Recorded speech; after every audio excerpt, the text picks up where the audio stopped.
Shalom, irmãos, bem-vindos a mais um vídeo do canal Últimos Minutos. Vamos continuar a nossa jornada de aprendizado, que a gente possa crescer na graça do Senhor a cada dia e que a gente possa destravar e viver o melhor de Deus nessa terra. Nós hoje vamos aprender sobre como ativar aquilo que já foi liberado pelos céus para a nossa vida. Nós conquistamos as coisas do reino de Deus pela fé. E hoje nós vamos estudar o tema Viúva de Sarepta.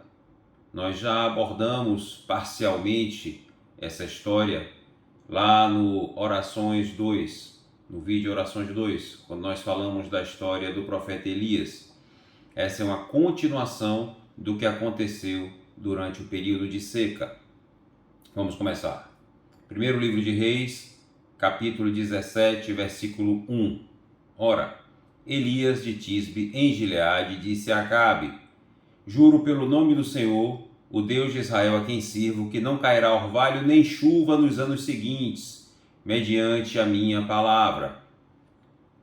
Você se lembra que o povo de Israel estava se prostituindo com deuses pagãos, com deuses feitos por mãos de homens. Eles abandonaram ao Senhor, ao Deus que resgatou eles do Egito com mão forte, que deu uma terra boa, larga, terra que emana leite e mel. Eles deram as costas para o Senhor e começaram a seguir deuses pagãos. E isso está escrito lá no livro de Deuteronômio, que caso acontecesse isso, nós já falamos sobre isso, Deuteronômio 28, você pode ler isso em detalhes, que o Senhor se voltaria contra o seu próprio povo em função da rebeldia deles. E é exatamente o que aconteceu. Quando o profeta Elias dá essa sentença para Israel, os céus se cerram e Israel fica 3 anos e meio sem chuvas. Vamos ver como foi este processo. 1 Reis 17:2. Depois disso, a palavra do Senhor veio a Elias, 17:4. Vá para a beira do riacho de Querite e permaneça lá. E o Senhor deu ordens a corvos que levassem para ele pão e carne todos os dias, de manhã e à tarde. 17:4. Você beberá do riacho e deu ordens a corvos para o alimentarem lá. Mas como havia um período de estiagem muito grande, em função da palavra profética de Elias, não havia nem sequer orvalho. O riacho secou, o riacho no qual ele bebia, o ribeiro de Querite. Algum tempo depois, 1 Reis 17:7, o riacho secou-se por falta de chuva. Então a palavra do Senhor veio a Elias, 17:8. Vá imediatamente para a cidade de Sarepta, de Sidom, e fique por lá. Ordenei a uma viúva daquele lugar que lhe forneça comida. Imediatamente, saia nesse exato momento. Então, o ribeiro secou em função da seca. Então o Senhor dá uma palavra a ele: saia daí e vá para Sarepta de Sidom, porque eu ordenei lá uma viúva que te sustente. 1 Reis 17:10 diz que ele foi.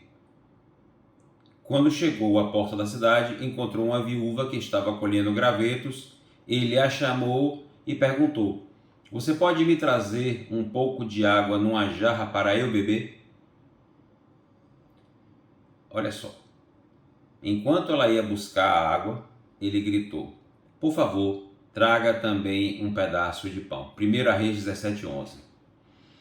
Então, nada mais natural que ele solicitasse àquela viúva água e comida, porque já havia recebido uma ordem do Senhor que esta viúva o sustentaria durante esse período de seca. Então ele pede água, estava com fome, e pediu à viúva também um pedaço de pão. A resposta dela é surpreendente. Preste atenção no que está escrito no primeiro livro de Reis, capítulo 17, versículo 12.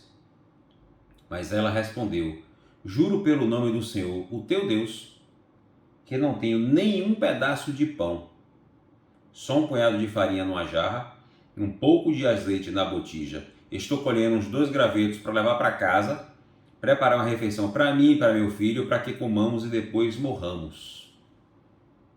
É what? Como assim? Irmão Marcos, o senhor não disse que tinha ordenado uma viúva de Sarepta de Sidom que alimentasse o profeta Elias? Elias chega lá e encontra essa mulher para morrer de fome, ela e a família dela? O que é que tem errado nessa história? Irmãos, a ativação daquilo que foi liberado dos céus vai depender de mim e de você.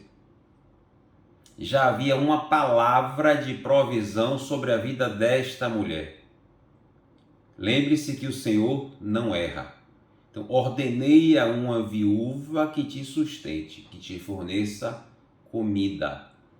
Então, no mundo espiritual já havia uma ordem de bênção sobre a vida dessa mulher, suficiente para alimentar ela e a família dela e também ao profeta Elias durante todo o período de seca. Vamos lá. 1 Reis 17:13. Elias, porém, lhe disse: não tenha medo, vá para casa, faça o que eu disse, mas primeiro faça um pequeno bolo com o que você tem e traga para mim. Depois, faça algo para você e para seu filho. Veja bem. Primeiro, faça um pequeno bolo e traga para mim, para o profeta Elias. Ela só tem um pouco de farinha e um pouco de azeite para fazer um pequeno bolo para comer ela e o filho e depois morrer de fome. O profeta Elias disse: não tenha medo, ou seja, confie, tenha fé. Você vai agora precisar tomar atitude de fé para trazer o que está liberado no mundo espiritual para a sua vida. Então você primeiro vai ter que tomar atitude de fé. Não é o único que você tem? Você vai fazer, vai trazer para mim, para o profeta, o representante de Deus na terra. Depois, você vai fazer algo para você e para seu filho. 1 Reis 17:15. Ela foi e fez conforme Elias lhe dissera. E aconteceu que a comida durou muito tempo para Elias, para a mulher e para a sua família. Ela saiu de uma situação de fome, ela saiu de uma situação de miséria, ela saiu de uma situação de quase morte para uma situação de provedora. Ela agora fornecia comida para alimentar o profeta. Onde antes havia escassez, passou a haver fartura. Irmãos, o quão é importante nós agirmos por fé, baseados naquilo que já foi liberado em nosso favor na palavra de Deus. Quando o irmão Marcos diz a você: tenha o seu tempo de devocional diário, o seu tempo de oração diário, o seu tempo da leitura da palavra de Deus diário. A palavra de Deus tem milhares de promessas para a minha vida e para a sua. Promessas de bênçãos já liberadas para nós. Mas nós precisamos ativar através da nossa fé.